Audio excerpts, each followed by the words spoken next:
Well, that's kind of a difficult thing to say because I was not allowed to date as a child. My mom and dad were like, no way. And then the person that you brought home was the person that you were supposed to marry. So I guess, oops, second time's the charm. I tell myself just skip all the others and date your best friend.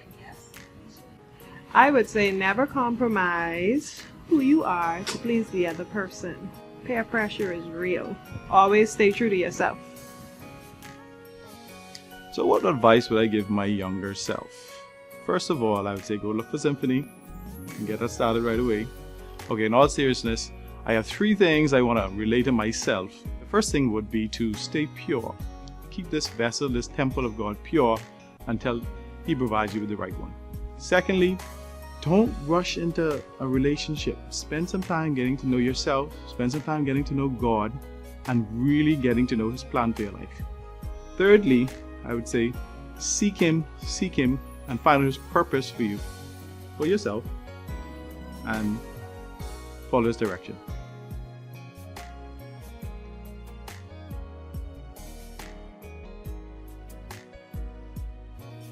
I would say seek godly counsel.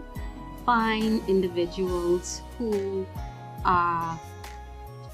actually know about God, who knows what to do, what God says about marriage, and speak with them. Find out how you're supposed to live, how you're supposed to act as a woman of God, as a wife, and learn from them. Surround yourself with godly women so that they can help you to be a godly wife. I would say marry for purpose and not preference. I say that because after a while in marriage, the whole, head over heels, I'm in love with you, oh my Lord, I can't live without you, that's going to wear off.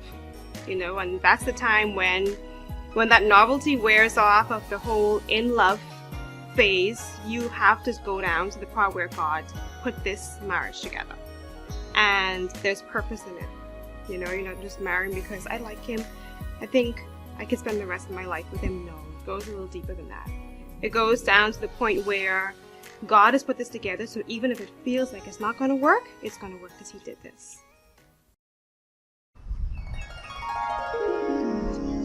So, how you doing? Better now that I'm talking with you. Lol, that was so lame. Nah, I think a little bit of game. Not me, silly. I mean you, thinking you were so smooth. So you got jokes? Oh, I've always had more than that. You've been on my rope. Remember, is it normal that when I notice your beauty, I feel uneasy? I'm pretty sure I was not alone. What about... Oh, how do you make me smile so easily?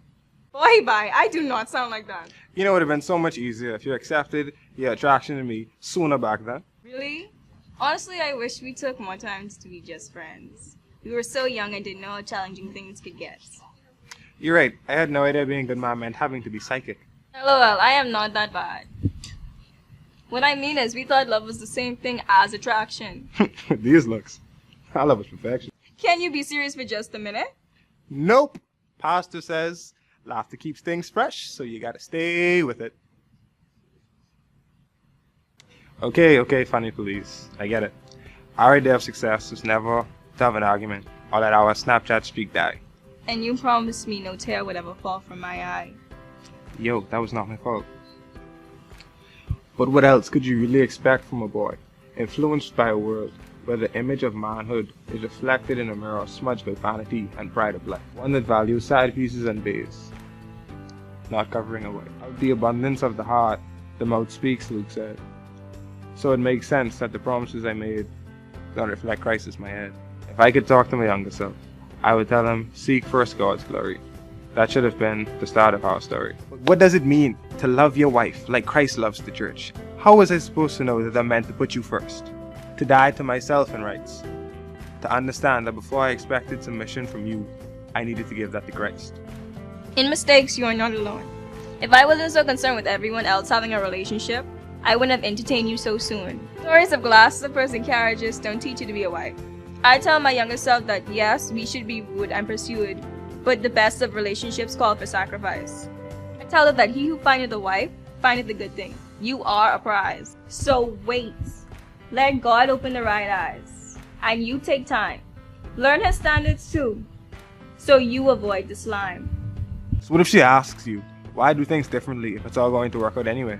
I tell her, yes, we got here by God's grace eventually, but that doesn't mean we did it the best way. There's attraction, knowledge, commitment, and then intimacy. Trying to jump from the beginning to end will just delay your destiny.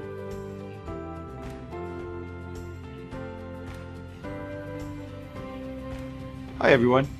We're talking about relationships, and it's important that we stick to the stages of relationships, and the first stage is the attraction stage.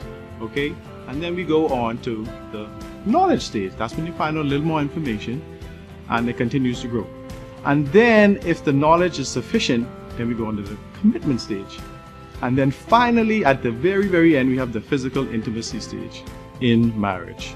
Physical intimacy within the context of marriage. So these are the stages of a relationship, and I would encourage each and every one to follow these stages, and I believe this is God's order.